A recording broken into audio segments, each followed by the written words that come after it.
rise and shine. It is On the Whistle time. Ladies and gentlemen, welcome to the On the Whistle podcast. My name is Ali Howorth. In the build up to our women's AFCON coverage, we have got a huge interview for you guys coming up.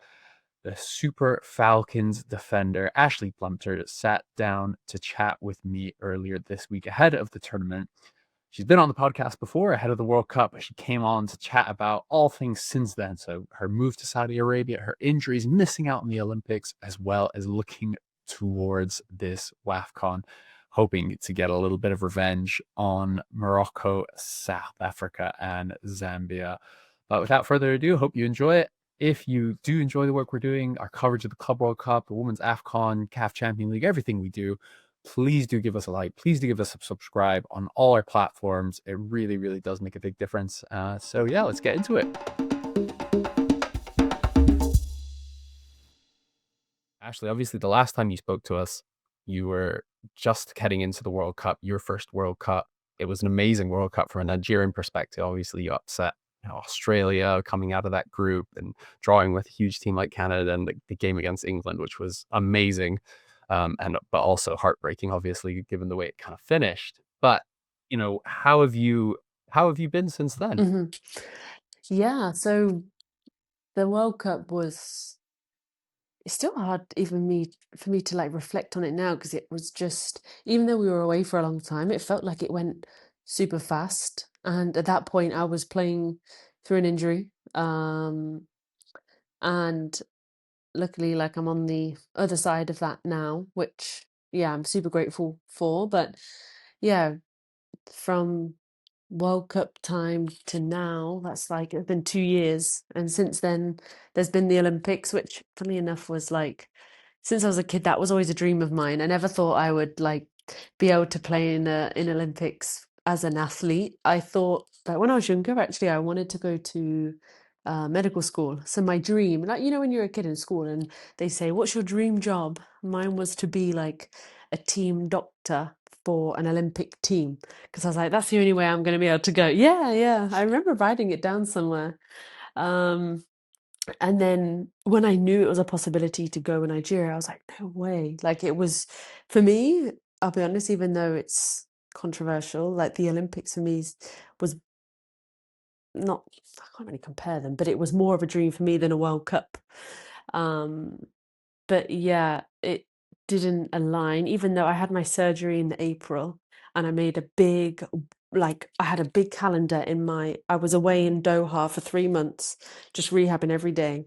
And I had a big calendar and I wrote like a countdown to the Olympics, like when I had to be ready by. And I did everything in my power to be ready. But then I got to a point where I'm like, I knew in myself I would be doing my body a disservice if I was to go too early just to try and reach that dream. And the one thing I did learn through all of this is there is nothing more important than your health.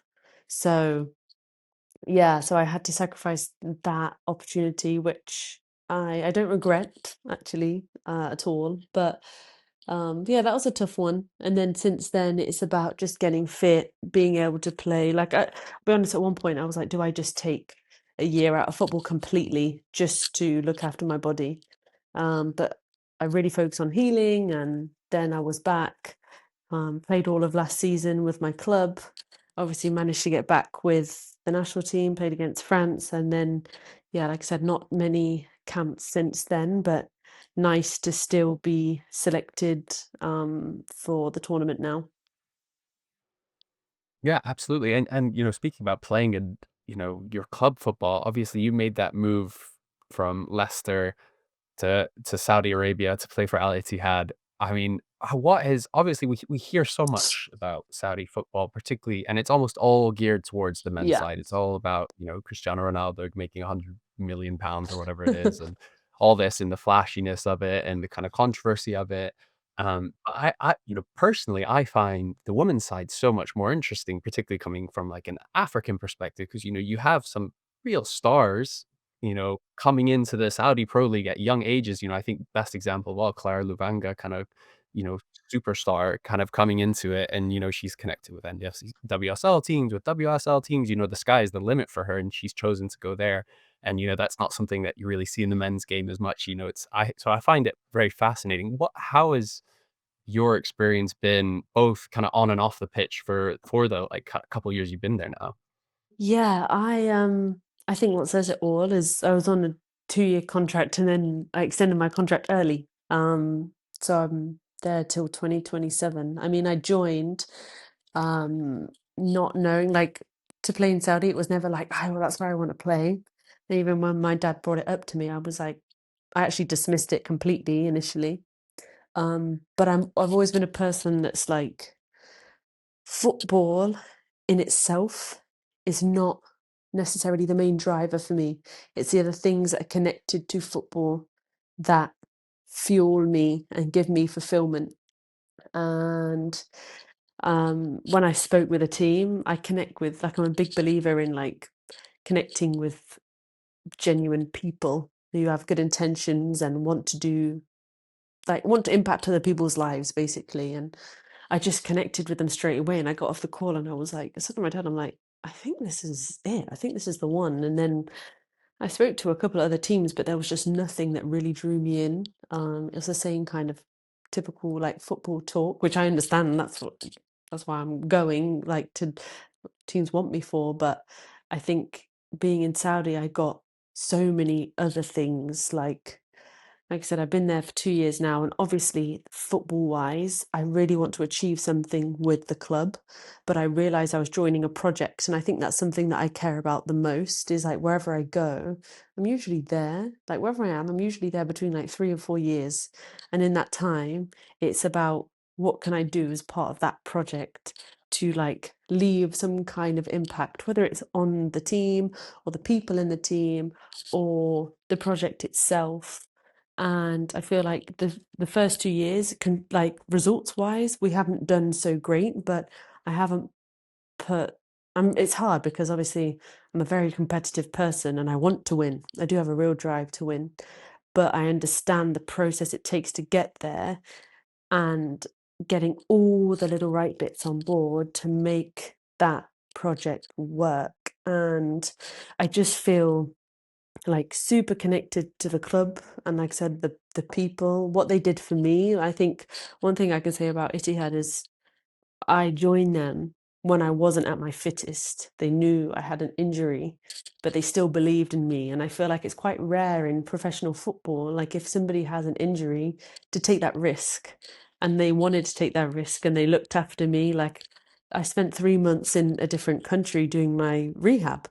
Um, and for them to protect me the way that they did, and then I owed it to them in a sense. That's how I felt, like I owed it to them to perform, to contribute to the team in the best way I could, which is what I wanted to do anyway. But again, it really all stemmed back to the people that believed in me and who I believed in.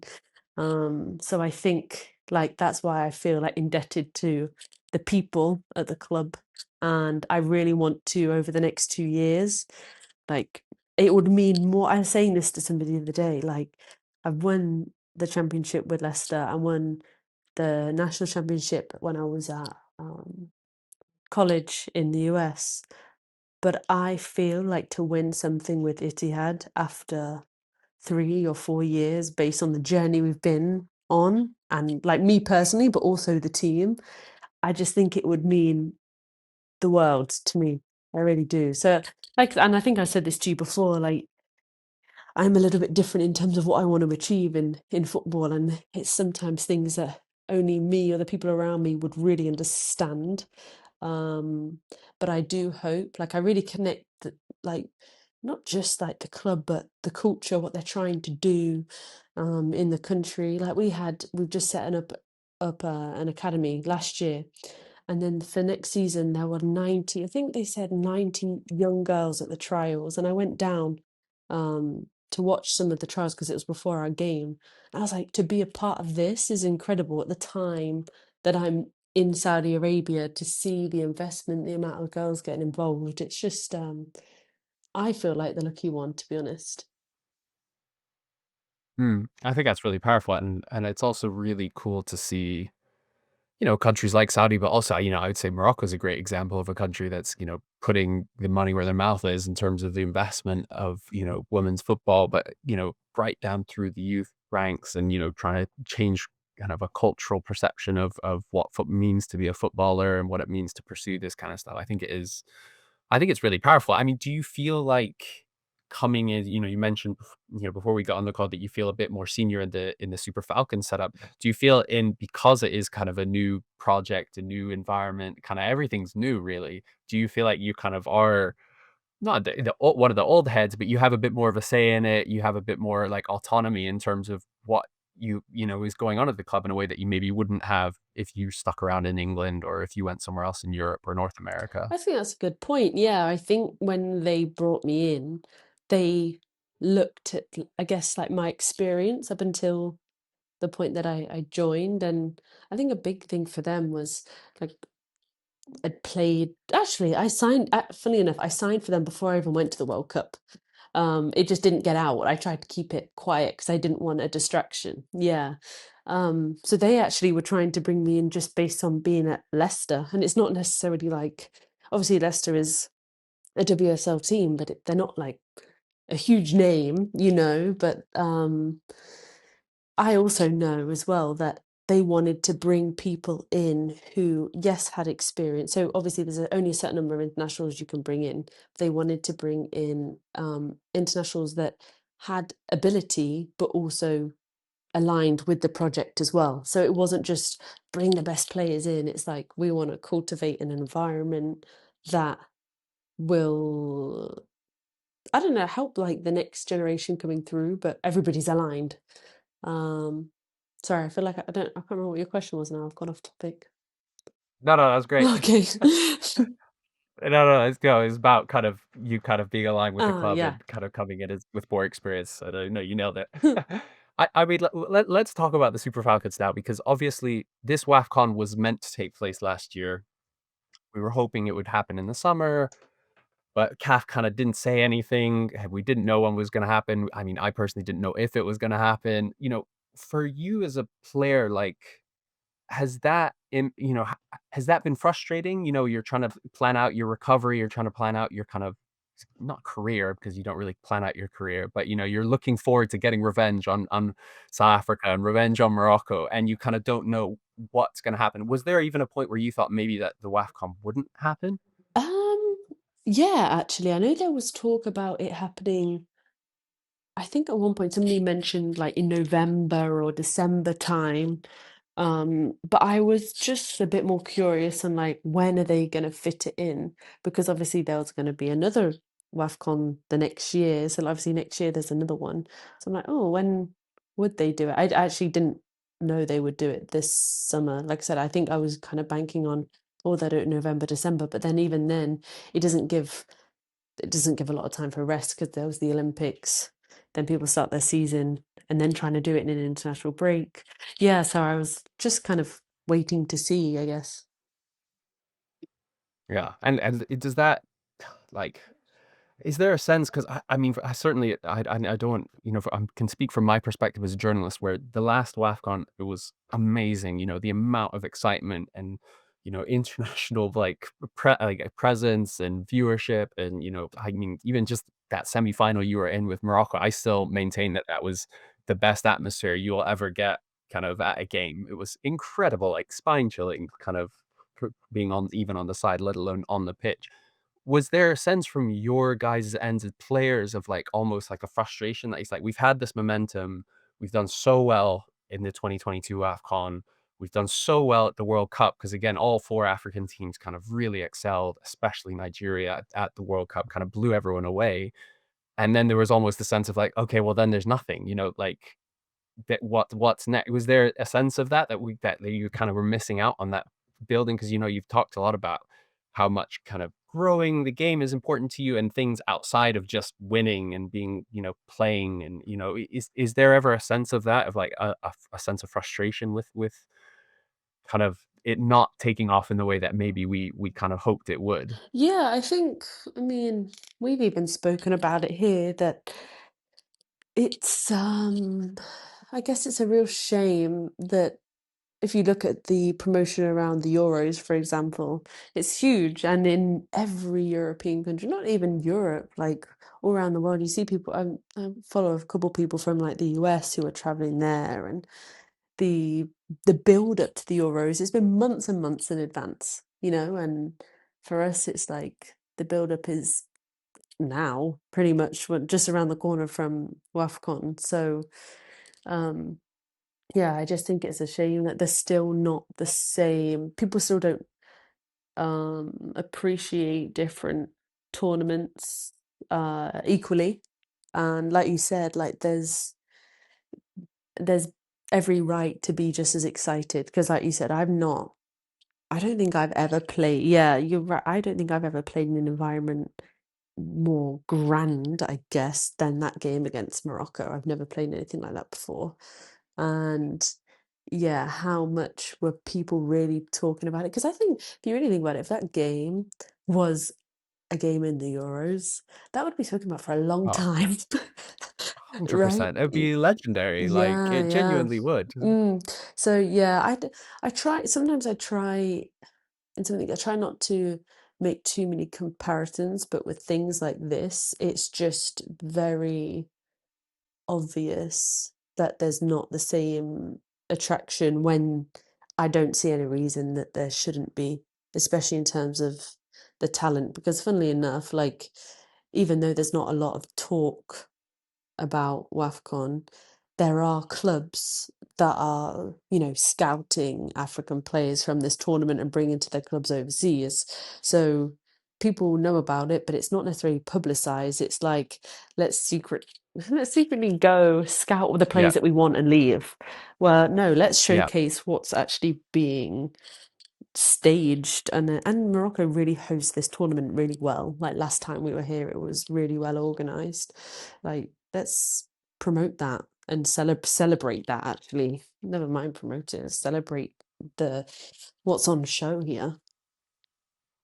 100%. And yeah, I mean, it's my own views, but it's so frustrating because I think there's so much to celebrate. And even, especially this WAFCON compared to the last, yes, there's not the added benefit of the World Cup qualifiers, but you look at the kind of names on offer now that compared to even just 3 years ago. 3 years ago, really the only kind of big star-studded names were kind of players playing for the Super Falcons, and then one or two in, Barbara Banda who, didn't end up playing, and, maybe Tembi Hatlana at South Africa. And now suddenly, like, there's like 7 or 8 players in the NWSL or playing at PSG or, playing for kind of the biggest clubs in the world. And there's yeah, so I mean, yeah, it's tremendously frustrating for, me. I can't imagine what it's, like for you guys actually playing in it. But getting into it for you, how does it feel coming back into this tournament? Because obviously when you came, it was kind of your first experience, but it wasn't only your first experience. It felt like that was kind of the start of a team of the Super Falcons. There was a lot of players like yourself who were kind of brought in from the diaspora. You had a new coach with kind of different ideas and Randy Waldrum. And it kind of felt like it felt like kind of the start of something. And, you're then built into the World Cup and eventually the Olympics, which kind of didn't quite end quite so well as the World Cup. Whereas this tournament, it feels like it's the same group of players. Obviously a few like Onomi Ebi and people like that have kind of moved on. And now you've got some new, really exciting young players who weren't necessarily part of the 22 squad. How does it feel kind of coming into this tournament for you? It feels like you said, the last one, there's always pressure, obviously always pressure, but the last one with World Cup qualification, with I don't know, just the environment, it seemed a bit more pressurizing because we knew there's a pressure of us to try and win the tournament and then qualify for the World Cup. And then with everything that happened with the Morocco game and red getting red cards and stuff like that, it seemed more chaotic in a sense. Whereas I feel like we're coming into this tournament, and I think that's the benefit as well as having a mix of like young players as well who just have never experienced this before and just want to like prove themselves. Is you I feel as if like we're just a bit more calm coming in. Like we know the expectation on us, but we also put it on ourselves. Yet we we have very clear vision. So it's like we're not even looking ahead. We really, I know it's very cliche, but we are just like, this is one game at a time, and it's a long month of football. So it's just focusing on each game as it comes, and we just keep just ticking boxes, like doing the right things every day to prepare ourselves the best way we can, and then just having a real trust in that rather than being a bit like, not that we were before, but not too overly stressed. Like there's a belief here, and we just trust in that belief that I think everybody is feeling within the group. That's so interesting because obviously, like, in many ways, you'd almost think, obviously, the World Cup thing, you put that to one side, but because of the kind of weight of on the shoulders of Super Falcon players, which I think is probably comparable to maybe only like the U.S. women's national team in terms of like the expectations of a country that's dominated for so long, but hasn't maybe kept up with the kind of investment that some of these new countries have come in, that they're I'd almost expect there to be a bit more like pressure and desire to get revenge and to kind of really kind of jig yourselves up. But you're saying it's not like that actually. You feel like you're more experienced. Do you think that I don't know, has the World Cup experience and the Olympics experience impacts it? Like, why do you feel like it is like that? Because I would almost think it should be the opposite. Yeah, I'm just speaking on behalf of myself and what I feel the team is like right now. Um, it's not to say we don't. It's not to say that we don't feel those things, but it's like, how do I describe this? Like, where does it? I don't know. This is my belief. Like, sure, I definitely feel the pressure myself, but I chose to put myself in this, and I look at it and think, like, at the end of the day, this is an experience that I'll learn and get something from. And I don't know, like, I think my perspective on like football, it's not life or death, so even with all that expectation on us, it's like we're lucky to have this. Jesus, like me, out of many people, I really feel like I might hide it quite well, but I put a lot of pressure on myself. I get super, yeah, tough and hard on myself, probably too much sometimes. But I do know that whatever happens, like, 'cause I was asking in an interview yesterday, like, what are my expectations for the tournament? And everybody just wants us to say all the time, like, we will win, we will win. And yes, I do have a belief that like this team is very much capable of winning, but who am I to like speak about the future and say this, and this? I'm like, we're gonna go there. We'll do I know this team. We'll do everything in our power to get results every game. So why should I be so concerned about if that didn't happen? If that didn't happen, still got a family to go back to and a good group of friends, like, yeah. And I was sure I'll be very disappointed. Like, I also know how much this means for Nigerians. My gosh, I know. But like, it is that idea of it being a privilege. Like, I'm just lucky to be here. The number of people that could have been here, and you do it for them as well, So just life is just about, I believe life is just about experiencing as much as you can and connect. I always say life is about experiencing connection, experiencing as much as you can and connecting to yourself and others as much as you can.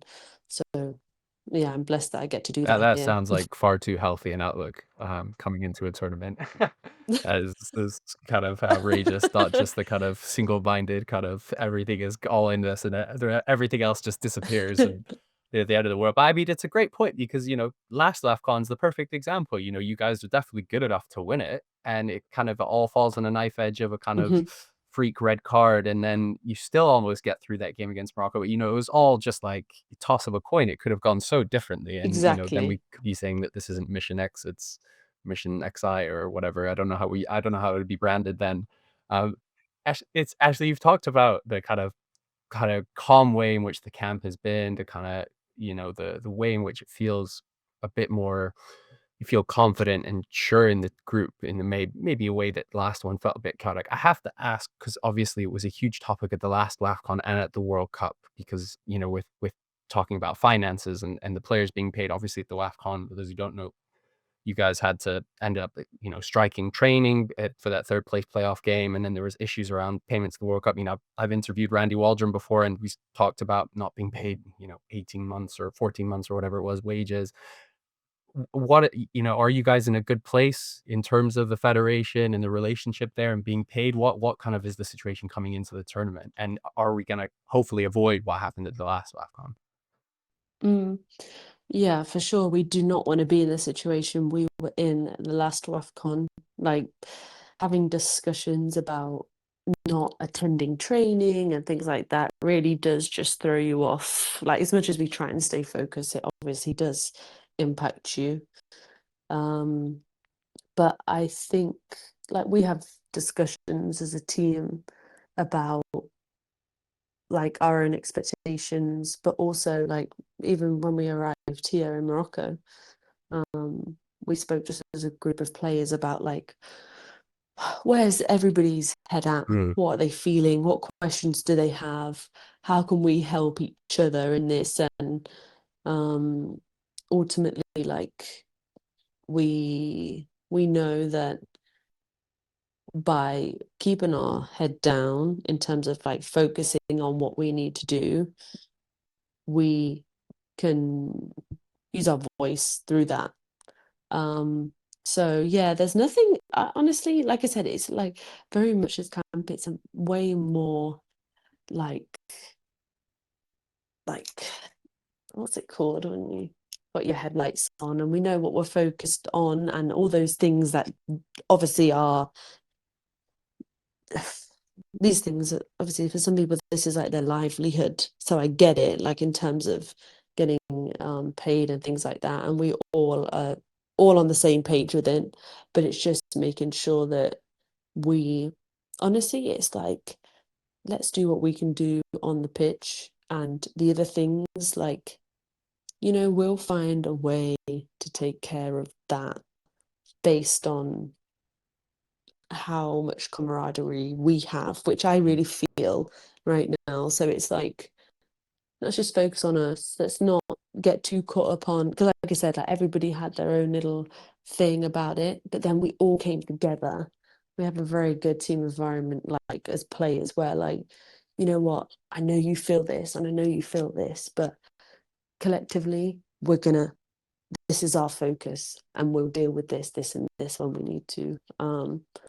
So yeah, there's nobody that's too like, I don't know, like I said, frantic about all Yeah, that stuff right now. It's nothing that it's almost a feeling like nothing that we can't handle. 100%. And I think that's like quite cool in a way that you're kind of all pulling in the same direction. And obviously, it's a fight that so many people are having to have, not just in Nigeria, but across the Africa and across the world. You think about, different countries, and even the US women's national team you're seeing is kind of the pinnacle of women's football in many ways, had to sue the, US Federation. And it's, I think it's quite powerful. You're saying that you're pulling in one direction. And I really enjoyed watching that, little mini documentary that Asisa and Rashida and Michelle did, where they kind of able to explore that frustration and that kind of what that was, that quote Rashida gave of like, to whom much is given, much is expected, but to Nigerians, very little, nothing is given, but much is expected. But whilst also celebrating kind of being Nigerian, celebrating the Super Falcons and kind of drawing towards kind of one goal, one mind. So I think that's quite, it's quite inspiring, to be honest, that you guys are able to put that to aside and do that. Just before I let you go, looking toward the tournament, obviously there is a lot of noise in Nigeria and outside about, Mission X, getting that 10th title, but also there's a sense of kind of wanting to get a bit of revenge on some of these teams, because obviously Banyana got the win against you guys last time, as did Morocco, as did Zambia. All three of them have now become kind of joined the Super Falcons as kind of the big dogs in African football. It's no longer a one team party, but now there's four. You know, it's also, look, I know you say you don't like to look ahead, but looking at the kind of schedule, you'll have to play either Morocco or Zambia in the you know, in the quarterfinals, not even at the semifinal stage. Is there like, obviously you can't speak to it as much having not been there before the last WAFCON, but is there a sense of like genuine competitiveness with some of these other teams? Is there one of those teams that you think, "Oh, that's the one we want to beat, like that's the one we want to get it over"? Because obviously you've played each other so many times, but you know, especially say South Africa and now Morocco, like is there a sense of that? Hmm. Again, even though I'm going to say I'm speaking on behalf of myself, I know other people feel like this. I just really want to play Morocco again. I want to have like that, not like, I don't, it's not going to be an exact replica, but to be in that Yeah. environment, like some of us have spoken about it, like I loved it when we ran out onto the field and there was like 50,000 Moroccans booing us. It made me laugh. I loved it. Yeah. I loved it. And I even remember in that game, even when we went down to 9 players, and this says a lot about the team, because I feel like this because of the group of girls that I'm around. But I still believe that we could win in normal time with 9 players. And that's not just saying it to be like, well, you know, we can beat anyone. It's not like that. Like, it's a deep inner belief that like we've got this, we'll be okay. And I know we hit the crossbar, I'm sure, Yeah, guys, Gift Monday, I remember in that. the game. Amazing Yeah. shot. Yeah. Um, yeah, so I would really, really like to play them again, because I think that was really unfair. I think we all feel really hard done to, I guess, Uh-huh. about Interesting. that game. So it would be nice to to play that game again. Obviously, they've probably got a little bit of a different team right now, compared to, actually, majority I think is the same, but yeah, especially to play in Morocco against them based on what happened to us last time. Let's do a rematch. Yeah. Oh, I love that. No, that's the kind of energy we want to bring to it, is that kind of wanting to play. And I love that they're the ones that are like, they're the ones we want to get back at. And it's great that you're in Morocco. Ashley, I don't want to take any more of your time, so I really appreciate it. It's been great chatting to you, and you kind of making me more and more excited for the Super Falcons, but especially if they get drawn against Morocco at some point.